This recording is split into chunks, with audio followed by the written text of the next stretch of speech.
What is advocacy? Advocacy is one of those things that most of us are kind of born with. Most of us in school can think back to a time when we've spoken up for ourselves.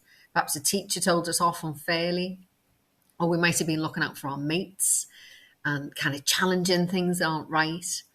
But advocacy is something that most of us have within us.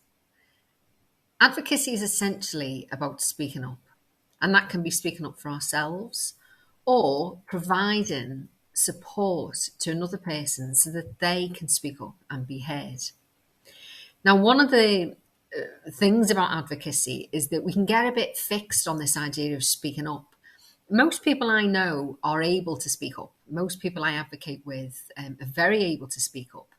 The issue isn't about speaking up at all, actually.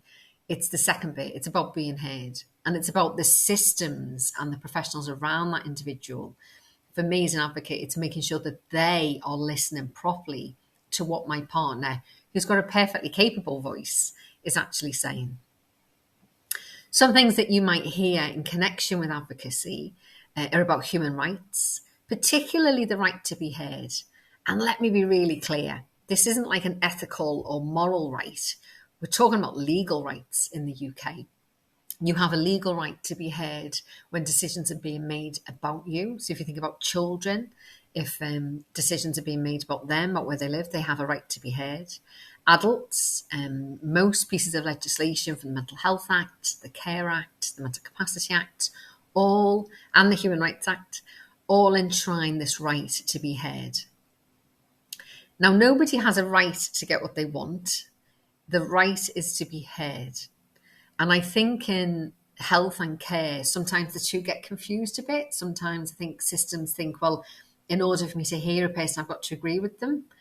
That's not true at all. It's okay for decision makers to disagree with a person, but they always have to listen to that individual, no matter what it is that they're saying. And as an advocate, we are here to make sure that happens.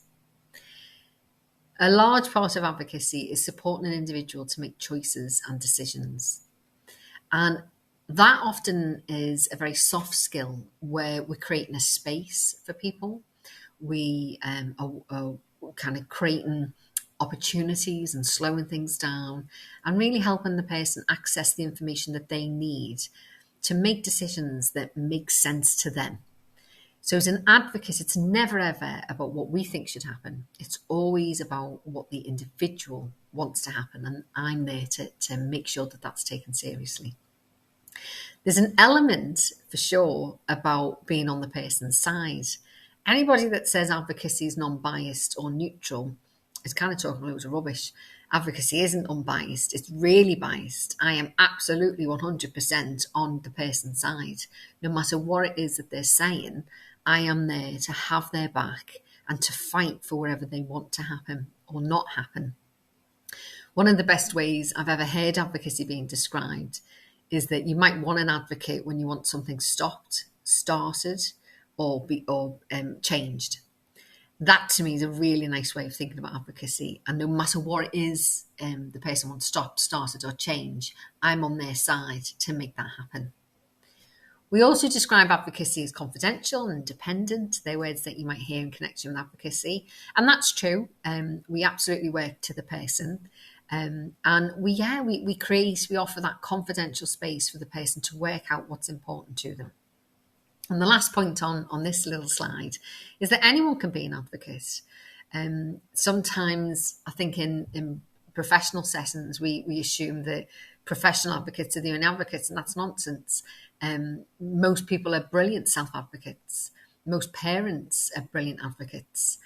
Most social workers, certainly the good social workers and healthcare staff, are natural advocates. So anyone can be an advocate. And you know you're doing advocacy if you feel you're able to really listen to the person, help them make the choices that make sense to them, and you're on their side and helping them to achieve whatever goal they want to achieve. That's advocacy. So the definition, this is the kind of formal definition, which is taking action to help people say what they want, secure their rights, represent their interests, obtain services they need, Advocates and providers work in partnership with the people they support and take their side.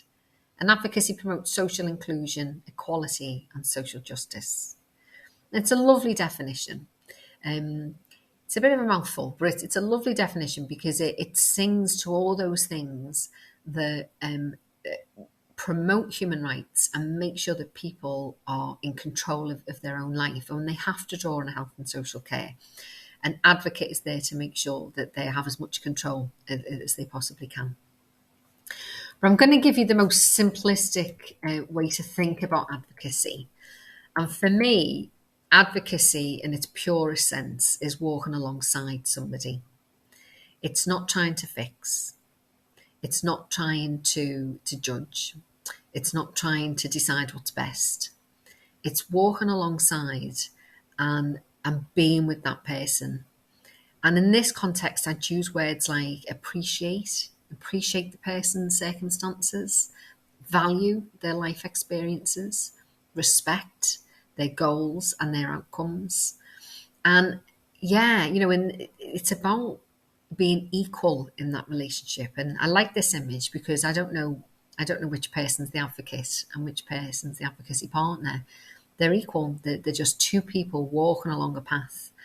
And that to me is really strong advocacy when I can walk alongside somebody and, sometimes I may offer a helping hand, but most of the time they're the one guiding me through their life as we figure out what they want to do. Often people, when I've supported them in my advocacy, they might say that the most important thing wasn't anything you said or did, it was knowing you were there. And lots of advocates will speak to that, will say that they've been to lots of meetings and perhaps didn't say anything. It was just being there, walking alongside, appreciating that individual that made the difference.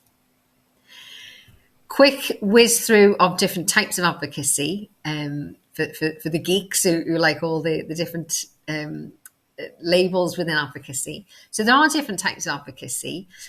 Self-advocacy I've mentioned, which is where we speak up for ourselves.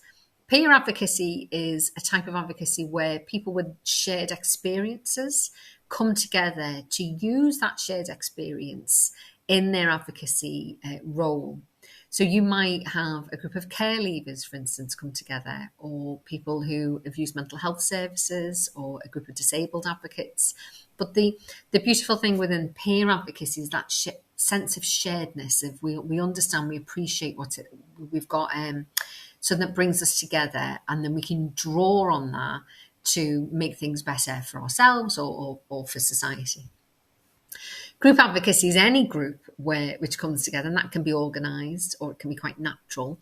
And group advocacy might lead to system-wide change, but it can also be quite campaigning and political, and definitely a role within advocacy for group advocacy. Legal advocacy, really straightforward. That's the type of advocacy that you might receive from a lawyer, so a barrister or solicitor, who will be there to promote your rights and make sure that you're heard through legal processes. Then we have systemic advocacy. And systemic advocacy is quite organised. And systemic advocacy is really understanding what the themes are or the experiences are of a group of people in a particular area, using that insight, using that intelligence to then change the systems so that the system is better equipped at meeting people's needs and responding to them. And then the final one is one-to-one advocacy, which is sometimes called issue-based advocacy, which kind of nods to this idea that I am in a particular role and I'm in your life to help you through a particular process or with a decision or with an issue. That's kind of how we describe one-to-one advocacy. So what's the point of independent advocacy? Well, I often sit and think about this because it's a bit of a tricky one. Yes, as we say, it's about listening to people and making sure that their voice is heard. But as I mentioned before, most people have a voice. Most people know what they want to say. Most people are quite clear, actually, about what it is that they want. So why do we need advocacy? Well, this is a bit of a sobering point. And I think that if the systems around people within health and social care and justice, if those systems weren't broken, if they listened to people, if our schools kind of listened to kids and families, if our mental health settings did that, and if people had access to the right support that they needed at a time they needed, and if human rights were respected and upheld, well, we just wouldn't need advocacy as a service. So whilst I don't like, this is a bit of a sobering slide, it's very honest, because advocates exist because there's gaps in the system. And a lot of the work of an advocate is trying really to make sure that the system upholds people's rights, listens to them, values their contribution, and is working in a way that that individual wants. So advocacy often involves challenge. It might involve raising concerns. It definitely involves speaking up with the person, and sometimes speaking on behalf of the person. But it's really the point of advocacy is definitely to make things better. One of the things that we sometimes lose sight of in advocacy is that big picture. And lots of advocates, when they're doing really good advocacy, what they're really thinking about is, how do I help this person live their best life? It's not about how do I get 3 more hours of care support. It's about, what does this person want and need so that they can live a joyful, beautiful, happy life. And it's that kind of big picture that we really want to be getting to in advocacy. And that often involves challenging the system. For the advocates listening to the video, I would suggest, when you're being an advocate with somebody, there's kind of three chunks to it. The first chunk absolutely should always be about self-advocacy. So how can I support you to say the things that you want to say? How can I help you? How can I have your back? What do you need in order to express and sometimes work out what it is that you want to say? Most of the time, that's what people want. They're very able to self-advocate. Sometimes the person doesn't want to self-advocate, and that could be for a number of reasons. They feel intimidated, they feel that they're unable to, and sometimes through disability or mental impairment, they might not be able to represent themselves in clear ways. So here the advocate might be thinking about representational advocacy, where I speak up on behalf of the person. But you don't want to start with that. You want to always start with self-advocacy. How can I support you to do that? And then I might fall back onto representational advocacy. And then the third kind of chunk of advocacy is the systemic. How do we make things better within the system? How am I thinking about what rights and entitlement the person has in this particular setting, and apply and use them? So like if I'm in a mental health hospital, what does the Mental Health Act say about decision making? How do I draw on that to make sure that everything's being done correctly? And running throughout all of these, we've put on the right hand side supported decision making. So this is pretty much as it says on the tin. It's how do we help people to make their own decisions and choices? How do we slow things down? How do we make sure that the person has control and thinking about what choices that make sense for them? One of the biggest no-brainers to me is when people are moving into different care homes or provision, and people are showing a picture. That to me doesn't make any sense at all. That's not supported decision making. Showing somebody a picture of a home. You've got to take the person there. They've got to experience it. Only by experiencing it, maybe having a stay over, would the person be able to really understand what choice it is. And that's us supporting them to make decisions and work out how they might feel about a particular move, say. Some myths about advocacy. Well, the big one is that advocates promote best interests. We don't. We absolutely don't. We don't make decisions, so we don't promote best interests. We are there simply to help the person be in control and speak up. And that can be quite confusing, I think, for professionals sometimes, because they're used to multidisciplinary teams and consensus decision making, where everybody might have a view. And lots of advocates will be asked for their view, but we shouldn't have one. An advocate wouldn't have one. Our view is whatever the person wants. Advocates aren't there to mediate or resolve disputes. As I mentioned before, we are biased. We are there to support the person in whatever goal they want to achieve. So we don't mediate, and we don't give advice either. We're not there to tell the person or influence It's more around safe spaces, I guess, and helping the person work out what they want. And I'm going to end with a kind of a couple of tips that I think are helpful when you're providing advocacy support. So the first thing is to think about your power. And I'm talking about your personal power. So whether that's your knowledge or your skill set, but try and give it up as an advocate. Try and give it up. Try and when you come to your advocacy relationship, it's always about your partner. It's always about what do they need from me. It's not about me being this kind of big fixer or sorting things out and using my power. It's always about the individual and their power, helping them to step into their power and take their power. That's what, when we're doing great advocacy, that's what happens. How to be a great advocate involves not fixing everything. Sometimes I know I'm terrible for this. I want to be helpful. I want to be, I want to be liked. I want to be a good advocate. I want to be a force for good in this person's life. And sometimes it's very easy for me to kind of go, okay, this is what we need to do. Bang, bang, bang, bang, bang. That's not great advocacy. Fixing it for people isn't great advocacy.